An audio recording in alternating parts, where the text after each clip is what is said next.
Hello family, જય શ્રી શ્યામ, જય શ્રી રામ. આપ સૌને મારા જયરામ દેવજીના નવા વ્લોગમાં આપનું સ્વાગત છે.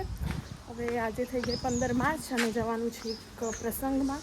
તો વર્થુથી આવી ઈસરોલ અને આવી ઈસરોલથી જવું છે ઉમેદપુર અને પછી દેવાંગીબેનને લઈ અને જવાનું છે રખિયાલ. 11 વાગી ગયા છે, લેટ થઈ જવાનું છે એટલે ફટાફટ જઈએ હવે. જક્ષુ ઓળખે છે, ભૂલી ગયો. બહુ દિવસ થઈ ગયા. દેવાંગી બેન કેમ છે? મજામાં. ઘણા લેટ આવે. આપણા કરતા લેટ નથી બેન ને આવે. કેમ છો? મજામાં. પીઓ પીઓ, છાસ પીઓ, ઉનાળાની મજા લો. હા. દેવાંશી શું કરે બેટા? ખાવ તો બેસીને ખાવ ને, પણ ઊભા ના ખવાય. બેસી જાઓ, ઉપર બેસી જા. હા એમ. મિષ્ટી, જમવાનું કેવું લાગ્યું? ટેસ્ટી. શું હતું જમવાનું? મોઢું સરખું રાખ, તારો બ્લોગ ઉતરે છે. બોલ ચાલ. ભૂલી ગઈ એટલામાં? ભૂલી ગઈ? કેમ? દેવર્ષી બોલશે. બોલ દેવર્ષી. શું હતું?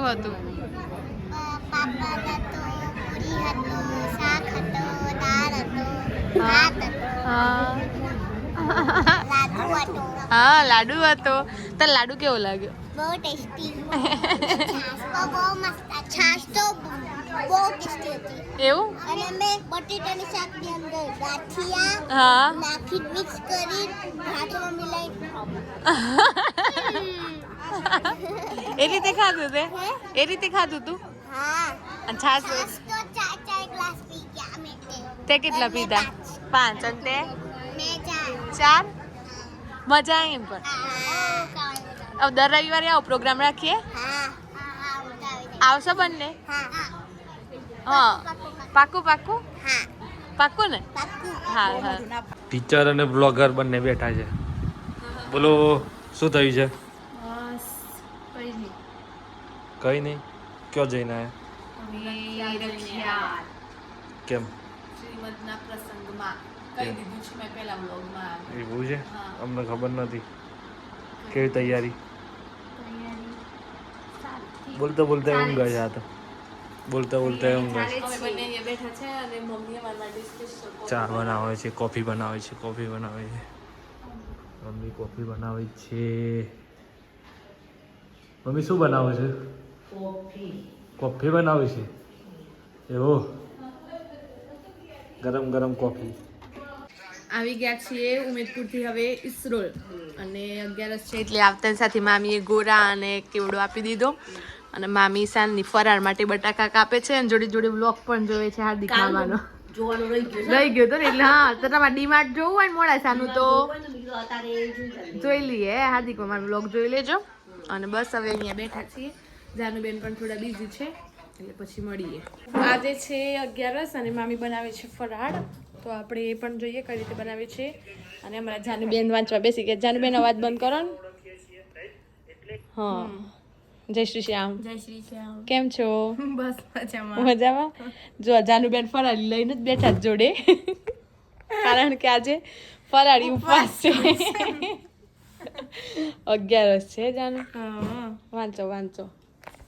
અને આપણે જઈએ ફટાફટ કિચનમાં, કારણ કે હજુ આપણે વર્થું પણ જવું છે અને વિડીયો પણ એડિટ કરવાનો છે.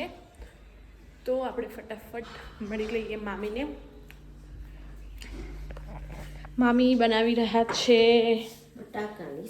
બટાકાની સબ્જી ફરાળ માટે, કારણ કે આજે તો જમવાનું ના હોય 11. ઘણા બધા એવું કહેતા હોય છે કે 11 હોય ને એક ટાઈમ જમવાનું પણ ના, એવું ના હોય. 11 હોય એટલે અન્ન ના લેવાય. એના માટે તમે રાજગરો છે, મોરૈયો છે, બટાકા છે, એવું બધું ખાઈ શકો. હે ને મામી? સાચી વાત ને? બિલકુલ વાત સાચી છે. તો હવે બને છે બટાકાની સબ્જી. જુઓ, બધા એવું કહેતા હોય છે કે ફરાળી બનાવવું હોય ને બટાકાની સબ્જી તો સૂકી ભાજી કે, તો એના માટે બટાકા બાફવા પડે, પણ મામી વગર બાફે બનાવે છે તો એ ટેસ્ટ સેમ સૂકી ભાજી જેવો. એટલે આપણે સ્પેશિયલ એ જોઈએ. આપણે બટાકાનું સાદું શાક નથી બતાવતા, પણ શું બતાવીએ છીએ કે વગર બાફે બટાકા કઈ રીતે સૂકી ભાજી જેવો ટેસ્ટ આવે પહેલા નાખ્યા છે જીરું અને લીલા મરચા, મીઠો લીમડો. બસ હવે બટેટા, बटाकू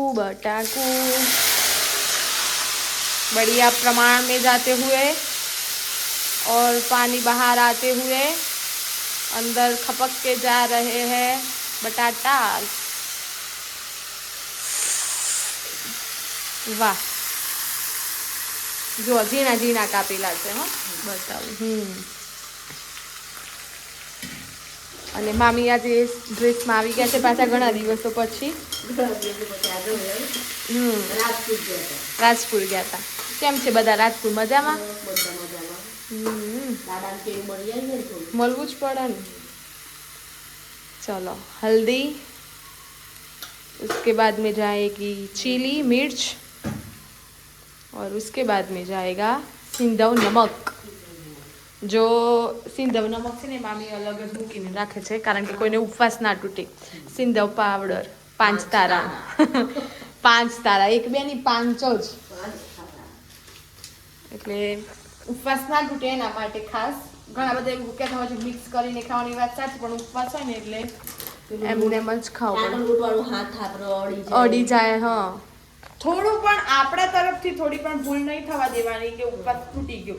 હા, ભૂલથી કઈ થાય છે, આપણા જાણ બહાર થાય છે, એ વસ્તુ અલગ છે. પણ આપણે જાણી કરીને તો કોઈ દિવસ ઉપવાસ નહીં તોડવાનો. અમારે કેવું એમ કે એકાદશીના દિવસે બધાનું કેવું પડે. અમે બધા ઘણા કેવા વાળા મળતા હતા કે 11 હોય તો કહેતા હોય તો 11 હોય તો કહેતા હોય તો મામીએ મને કેવડાવીને સ્પેશિયલ એક ગ્રુપ બનાવ્યું છે એકાદશી, કે જે ગ્રુપમાં એકાદશીનો જ મેસેજ થાય કે ભાઈ આજે એકાદશી છે, જેને કરવાની હોય એ વ્રત છે આજે એમ. અમે આજથી નહીં, બહુ પહેલાથી એકાદશી કરતા આવીએ છીએ. ઘણા વર્ષો થઈ ગયા. ઘણા એવું કહેતા હોય છે કે સુદ એકાદશી એટલી કરે, પણ અમે તો સુદ પણ કરીએ છીએ, વધ પણ કરીએ છીએ. એટલે મહિનાની 2 એકાદશી તો કમ્પલસરી કરવાની, એ પણ વગર અનાજે. અને હા, તમે નથી કરતા 11 એ વસ્તુ અલગ છે, પણ તમારાથી ભલે નથી થતી 11 ઉપવાસ, ઘણાને ના થતો હોય, પણ એ 11માં પણ તમારે ચોખા ખાવાનું અવોઇડ કરો એ વધારે સારું. ચોખા નહીં ખાવાના, ચોખા ડાંગર આ બધું છે ને, ભલે તમે ઉપવાસ નથી કરતા, ભલે તમે શાક રોટલી દાળ ગમે તે ખાવ છો, પણ ચોખા એટલે કે ભાત નહીં ખાવાના, ખીચડી નહીં ખાવાની. તમને જો કરી શકાતું હોય તો અવશ્યથી કરજો. અવશ્ય 11 નો ઉપવાસ કરજો, બહુ જ સારો. અને એ પણ અનાજ વગર, એવું નહીં કે એક ટાઈમ ખાઈ લેવાનો. હવે તો અમારી નિર્જળા પણ આવશે. ફાગણ છે એટલે ચૈત્ર વૈશાખ ને જેઠ મહિનામાં નિર્જળા એકાદશી આવશે, ખરા તડકામાં. એ પણ કરીશું અને એના માટેનો પણ સ્પેશિયલ વ્લોગ બનાવીશું કે 24 કલાક કઈ રીતે પાણી વગર, કઈ રીતે અનાજ વગર, કઈ રીતે ફ્રૂટ ફળાદી વગર કઈ રીતે રહેવાય એનો પણ વ્લોગ બનાવીશું. અને અમારા મામા છે ને રમેશ મામા, એ તો દર એકાદશી નિર્જળા જ કરે, દરેક એકાદશી પાણી પણ નથી લેતા. એટલે નિર્જળા એકાદશી કરવી જેવી તેવી વાત નથી. ઘણો પોતાના ઉપર વિશ્વાસ હોવો જોઈએ, કારણ કે અત્યારે લોકો આટલું ભરપૂર પાણી પીવે છે ને તો ડિહાઈડ્રેટ થઈ જાય છે, ચક્કર આવે, આ છે તે છે. તો પછી મહિનાની 2 એકાદશી આવે પણ નિર્જળા કરવાની. નિર્જળા એટલે પાણી વગર નહીં, પાણી નહીં, કઈ ચા નહીં, કોફી નહીં, કશું જ નહીં, મોઢામાં કશું જ નહીં મૂકવાનું. ધારો કે આજે 7 વાગે ચાલુ કર્યું હોય ને, તો રાતના 7 વાગે, બીજા દિવસે 7 વાગે તમે નાવા ધોવાનું પૂરું કરો, સૂર્યને જળ ચડાવો, કમ્પ્લીટ સૂર્ય ઉગી જાય એના પછી ઉપવાસ તોડવાનું હોય. એટલે લગભગ 24 કલાક કહેવાય, પણ ઉપવાસમાં તો 25-26 કલાક જતા રહે. મામીએ મૂકી દીધું છે બનવા અને ઊભા થઈ ગયા છે ત્યાં. ઘણું લાંબુ હેડી મારું સાંભળી. હા, ચલો આ બાબતે આપણે દાદા જોડે વાત કરવા જઈએ કે હા, એકાદશીનું શું મહત્વ હોય એ આપણે દાદા જોડેથી જાણીએ. જય રામદેવજી. કેમ છો? મજામાં. આપણે દાદા જોડે જઈએ અને માર્ગદર્શન લઈએ. દાદા જય રામદેવજી. હવે એકાદશી કેમ કરવી જોઈએ અને શું મહિમા છે એ થોડું જણાવો. પહેલા તો એકાદશી એક વર્ષની અંદર 24 આવે અને અધિક માસ હોય તો 26 આવે. સુદ એટલે શુક્લ પક્ષ અને વદ એટલે કૃષ્ણ પક્ષ એમાં આવે. અને દરેક એકાદશીનું પોતાનું આગવું મહત્વ છે. ભગવાન કૃષ્ણએ અને જે સંવાદ કર્યો ને, સંવાદની અંદર એનું મહાત્મ્ય જણાયેલું છે. એમાં ઘણા બધા ઋષિમુનિઓએ પોતાના પણ અભિપ્રાય આપેલા અને એ અભિપ્રાયના આધારે તેનું કેટલું કેટલું મહાત્માને કેવો પાપ આ વખતે પાપ મોચીની એકાદશી છે એટલે ગમે તેટલા પાપ જેણે કર્યો હોય એને એકાદશીથી એ પાપનો નિર્મૂળ થઈ જાય, પાપ નિર્મૂળ થઈ જાય. પણ આજના કળિયુગની અંદર લોકોને કેવું હોય છે કે એકાદશી એટલે શું, કશું નહીં. શ્રદ્ધાપૂર્વક કરવામાં આવે, એનો પાછું જાગરણ, એનો મહિમા પણ છે, એના પાછળ રાત્રે જાગરણ કરવી પડે અને જાગરણ કરે તો અમે લગભગ આજકાલ કરતો 45 વર્ષ જેવો થયો હશે એકાદશી. હા, એક પણ એકાદશી અહીંયા એકાદશી થઈ જ જાય ને. બીજી રીતે પણ ફાયદો છે પાછો. આ ધાર્મિક રીતે તો એનો મહિમા છે, આપણું ધર્મ પણ સચવાય, પણ સાથે સાથે આરોગ્યની દ્રષ્ટિએ રોજ જમવું એના કરતો અમુક દિવસે ઉપવાસ રાખવા. કારણ કે ભગવાન જઠરાગ્નિને પચાવવા માટે ભગવાને મદદ અંદર ખૂબ ભગવાને અંદર શાતા મૂકેલી છે, ઈશ્વરે જ મદદ કરવી પડશે જઠરાગ્નિની અંદર. તારે પચતો હોય છે, આપણાથી પચતું નથી, આપણે કોઈ અંતર યંત્ર મૂક્યું નથી, એ ભગવાન પચાવતું હોય છે. આ ન માનવા એવી વાત છે, પણ આ એક હકીકત છે. એટલે ધર્મની સાથે સાથે આરોગ્યવર્ધક છે એકાદશી, આરોગ્ય માટે પણ સારી છે અને આખર જતો એ પુણ્યશાળી છે. 2-3 વસ્તુ થઈ, ધર્મ સચવાય, પુણ્યશાળી બને અને આપણું આરોગ્ય સચવાય. આ બધી બાબતો છે એની અંદર અને હજારો લોકો એકાદશી કરે છે. આપણે હિન્દુ ધર્મ સનાતન ધર્મ છે આપણો, અને સનાતન ધર્મની અંદર તમામ જુદા જુદા જે પંથ છે એ પંથમાં સ્વામિનારાયણ પંથ હોય કે બીજા હોય કે ત્રીજા હોય, એમાં એકાદશીનું મહત્વ ધરાવતા જ હોય છે. પણ પછી પેટ ભરીને ખાખા કરવું પણ એ પણ એકાદશી નહીં. હા, થોડો ઉપવાસનો અહેસાસ થવો જોઈએ. ઘણા ખરા તો દરેક એકાદશી ખાલી પાણી પકડે, નિર્જળા કરે. આપણે નિર્જળા તો વર્ષમાં એક વખત કરીએ છીએ, કેટલાક તો સવારથી 6 સુધી પણ નિર્જળા કરતા રમેશોમાં કરીશું એમ. તો એ રીતે પણ થાય. અને જે વર્ષમાં એક જ જે એકાદશી નિર્જળા આવે ને એ કરવામાં આવે તેનું તો વર્ણન ન થાય. જેઠ શુક્લ પક્ષની નિર્જળા એકાદશી, જેઠ શુક્લ પક્ષની આવે તો એ એકાદશીનું જે મહાત્મ્ય છે ને તો એનું કોઈ વર્ણન ના થાય. એટલા બધા યજ્ઞો બરાબર ફળ મળે ને, એટલી બધી ગૌ માતાઓનું દાન કરવાથી ફળ મળે ને, એટલી બધી 24 કલાકની. હા, 24 કલાક સુધી રહેવું પડે. સૂર્યોદય પહેલાં છોડવું, બીજા દિવસે સૂર્યોદય બાદ જળ ગ્રહણ કરવું.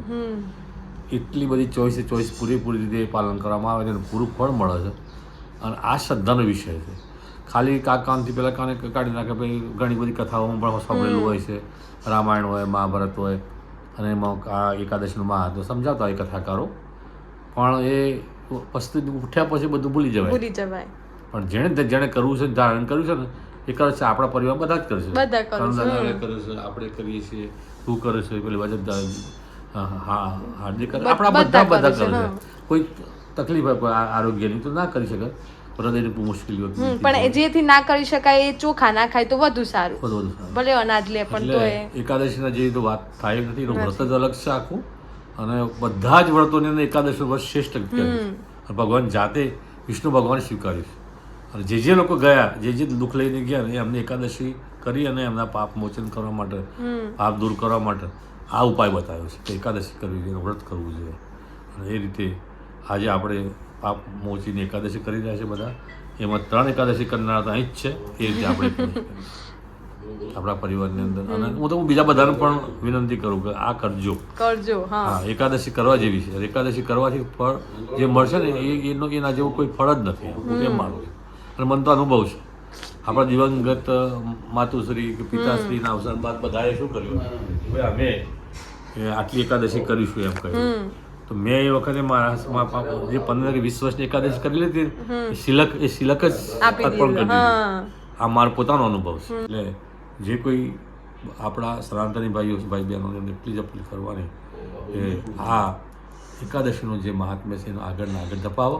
ન કરતા હોય ચાલુ કરો, કરનાર તો કરવાના જ છે, નિયમ પ્રમાણે ન કરતા ચાલુ કરો, અને એમાં ભગવાન મોટામાં મોટું આશીર્વાદ મળી રહેશે. ધન્યવાદ. ચલો, દાદાએ બહુ સરસ માહિતી આપી એકાદશી વિશે, અને એમને આગ્રહ પણ કર્યો કે જો ના કરતા હોય તો કરજો. અને એનો મહિમા તો લગભગ હું વિડીયો બનાવવા બેસું ને તો 2 કલાક પણ ઓછા પડે એટલો એકાદશીનો મહિમા છે. ત્યાં જ મામી હવે ફરાળી બનાવે છે. ફરાળ રાજગરાનો શીરો ઘણા એવું કહેતા હોય છે કે તમે ખાઈને કરો છો, પણ એવું નથી. શરીરને એક આધાર આપવા માટેનું આ નુસ્ખો છે. પછી એવું ના હોય કે ભર પેટ દબાઈને વાટકી કે ડીશ ભરીને ખાવાનું. આ એવું નથી. તમે માત્રા ઉપરથી જોઈ લો ઘરના કેટલા છે ને કેટલું બન્યું છે એમ. એટલે બની રહ્યો છે 5 રાજકારણ. સભ્ય માટે છે. હા, હવે આટલી વસ્તુ 5 સભ્ય માટે છે. અને જો 5 સભ્ય માટે બની હોય ને તો કદાચ મારા જેવું છઠ્ઠું એ ખાઈ લેતું હોય. કારણ કે કહેવા માટે આ એકાદશીનો પ્રસાદ કહેવાય. આપણે બધા પડે ફરાર કહેતા હોઈએ. એટલે આવું છે. હવે આમાં ગોળવાળું પાણી જશે એટલે મમ્મી બનાવે છે. એટલે હવે આપણે 5:30 થવા આવ્યા છે એટલે વિડીયો ફટાફટ પૂરો કરીએ. ના, અમે લઈને નહીં જઈએ ફરાર. થોડું તમારે ઝૂક્યું ઘેર ના બનાવવું પડે. મારે રોજ એવું થાય છે. રોજ આટલા જમી અને પછી જ ઘેર જવાનું. એટલે બીજા કેવું કાપરી ભાણી અથવા ભાણિયાને હા, જમાડીએ તો 100 બ્રાહ્મણ જમાડીએ ને એવું થાય. હવે એટલે કેવાય એવું છે ને કે હું તો પહેલથી જ મોમાન ઘેર રહેલી છે. એટલે મોમાના ઘેર તો અત્યાર સુધીમાં તો લાખો અરબો થઈ ગયો હશે બ્રાહ્મણોનું જમણવાર. ઘણા બ્રાહ્મણ જમાડી. હા, ઘણા બ્રાહ્મણ. અને ના, એ સાચી વાત છે કે કોઈ પણ ભાણિયું જો તમારા ઘરે અઠવાડ પાડતું હોય ને તો એ 100 બ્રાહ્મણને ખવડાવાય બરોબર. અને મારું તો એવું છે કે રોજ મામાના ઘેર જ ખાતી હોઉં છું. એટલે છે આવું. અને જો વિડીયો ગમ્યો હોય તો લાઈક કરજો, ચેનલ પર નવા હોય તો સબસ્ક્રાઈબ કરજો. અને જો તમને પણ એકાદશીનો કોઈ મહિમા ખબર હોય તો એ વિશે કોમેન્ટ કરજો. અને તમે એકાદશી કરો છો કે નહીં એ વિશે પણ કોમેન્ટ કરજો. તો બસ મળીએ કાલે આવા નવા વ્લોગ સાથે. ત્યાં સુધી જય શ્રી શ્યામ, જય સીતારામ.